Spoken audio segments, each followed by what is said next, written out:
A lua de sangue chegou, o que Deus está tentando te mostrar hoje.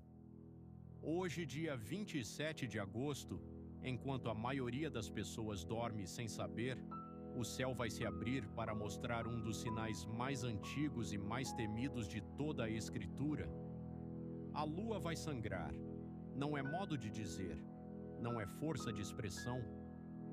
Em poucas horas, o satélite que ilumina suas noites vai mergulhar na sombra da Terra e vai assumir uma cor que os profetas descreveram há mais de 2.600 anos, antes de existir telescópio, antes de existir ciência para explicar o porquê. Eles só sabiam de uma coisa: quando a lua vira sangue, alguma coisa está prestes a mudar. Fica comigo até o final, porque hoje eu vou te mostrar 3 coisas que quase ninguém está falando. O que a Bíblia realmente diz sobre esse fenômeno, o que ele simboliza no plano espiritual e, principalmente, como você se prepara e se protege enquanto o mundo ao seu redor nem percebe o que está acontecendo. O que está acontecendo no céu hoje? Antes de entrar no lado espiritual, você precisa entender o que vai acontecer fisicamente, porque isso importa. Na noite de hoje, quinta-feira, 27 de agosto, um eclipse lunar parcial, mas tão profundo que quase se comporta como um eclipse total, vai cruzar o céu de todo o território brasileiro. A sombra da Terra vai engolir cerca de 96% do disco da Lua. Os horários em Brasília são estes. Por volta das 22 horas e 23 minutos, a Lua começa a entrar na penumbra da Terra, uma fase discreta, quase imperceptível.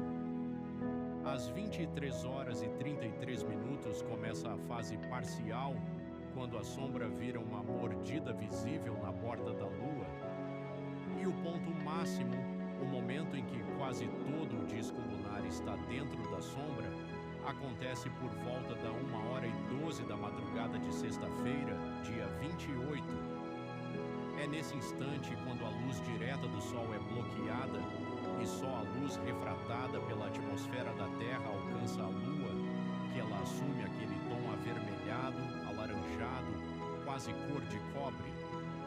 Cientificamente, isso acontece porque a atmosfera filtra as cores de comprimento de onda mais curto e deixa passar principalmente o vermelho, o mesmo motivo pelo qual o pôr do sol é vermelho.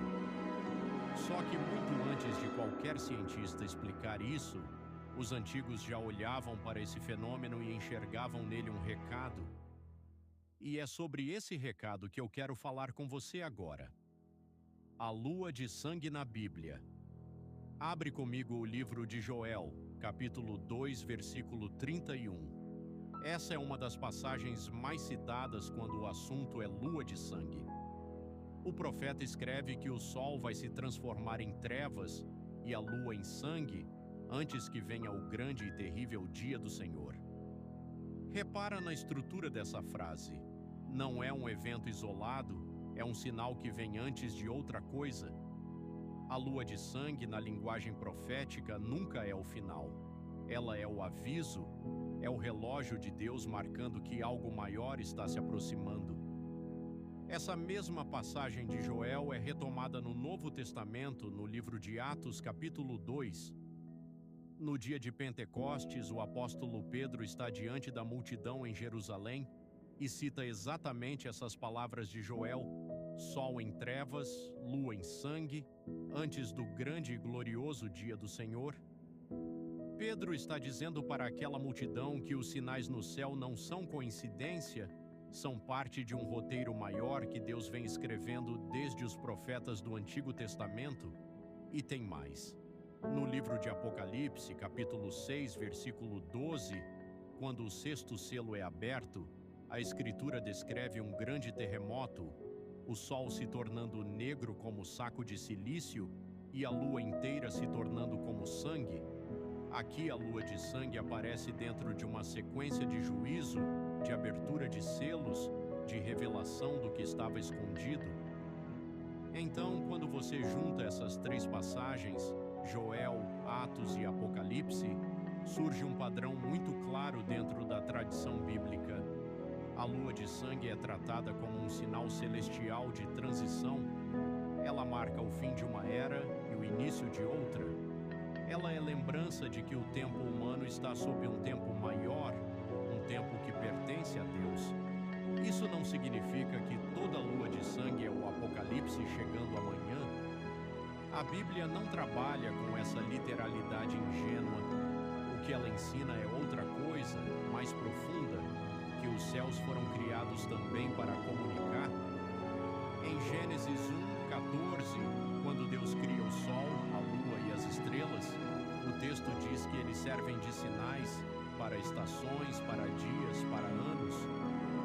Os corpos celestes, desde a criação, têm essa função simbólica de marcar tempos e alertar. Por isso, quando um evento raro como esse acontece, uma lua quase totalmente coberta pela sombra da terra, ganhando cor de sangue, visível do início ao fim em todo o Brasil, algo que só volta a se repetir daqui a muitos anos, a leitura espiritual que a tradição cristã sempre fez não é de superstição vazia, é de atenção. É um convite para parar, olhar para cima e perguntar: o que Deus está tentando dizer através disso? Simbologia. O que a lua representa no plano espiritual.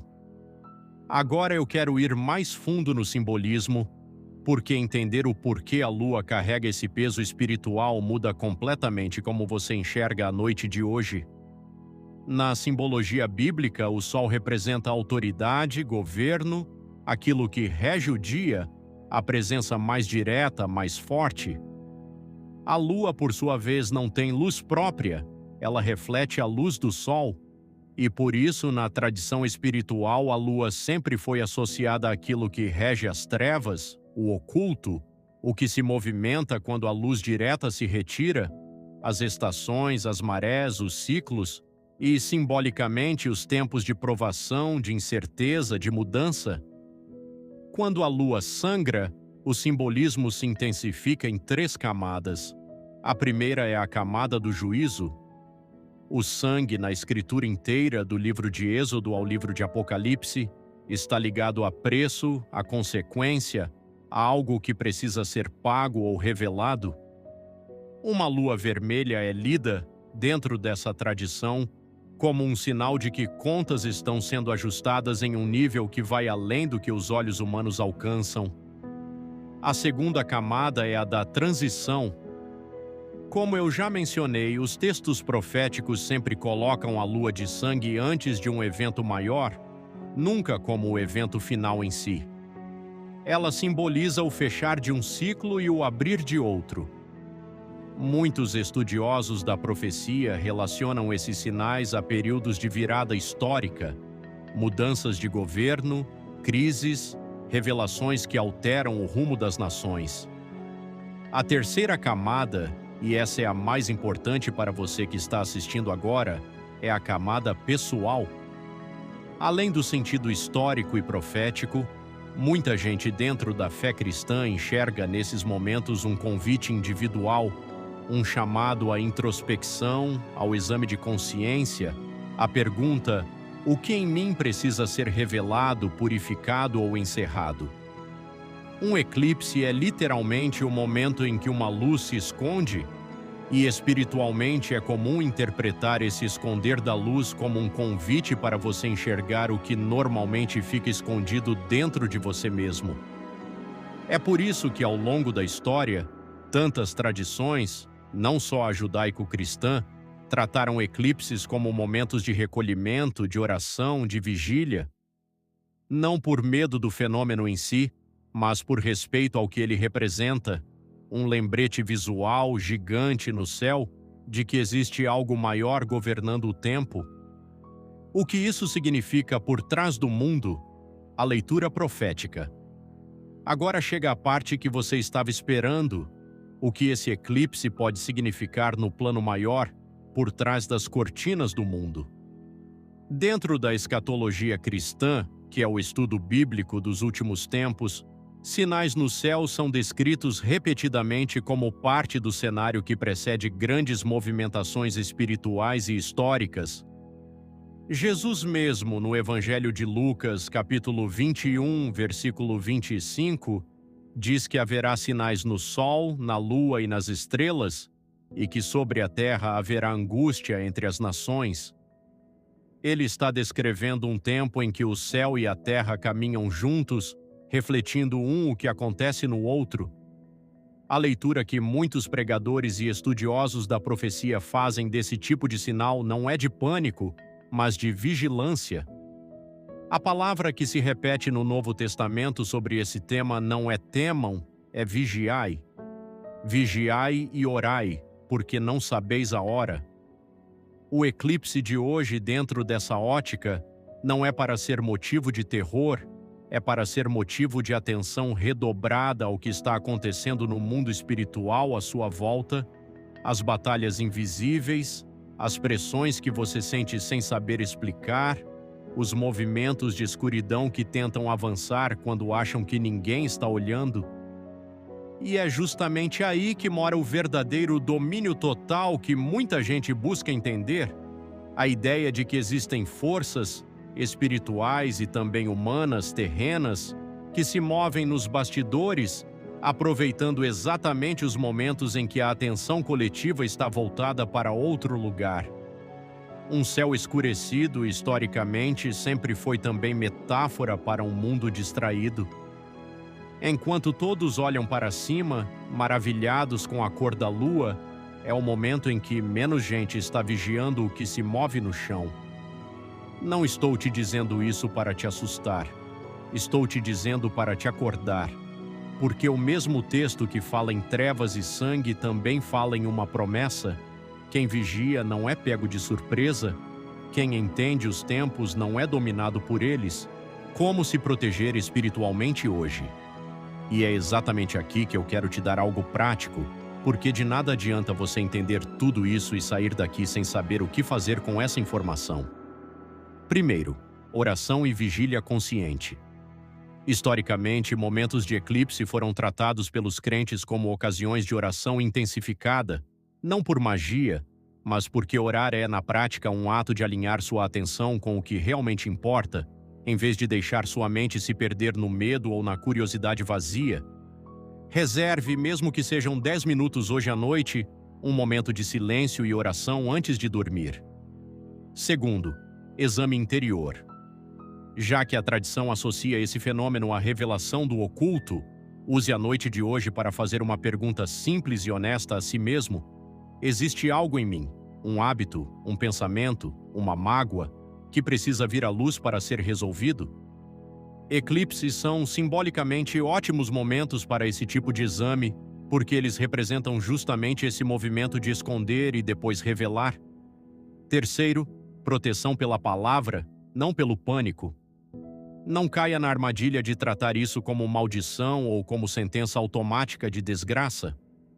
A Escritura é clara. O crente não vive sob espírito de temor.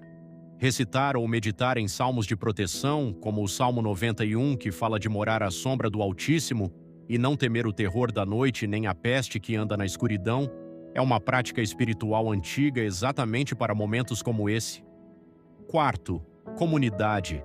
Eventos como esse sempre geram ansiedade coletiva, teorias, mensagens alarmistas circulando. Filtre o que você consome. Busque conversar com pessoas de fé, compartilhar essa reflexão, em vez de mergulhar sozinho em conteúdos que só alimentam medo sem propósito nenhum. E quinto, o mais simples de todos, use esse momento para gratidão.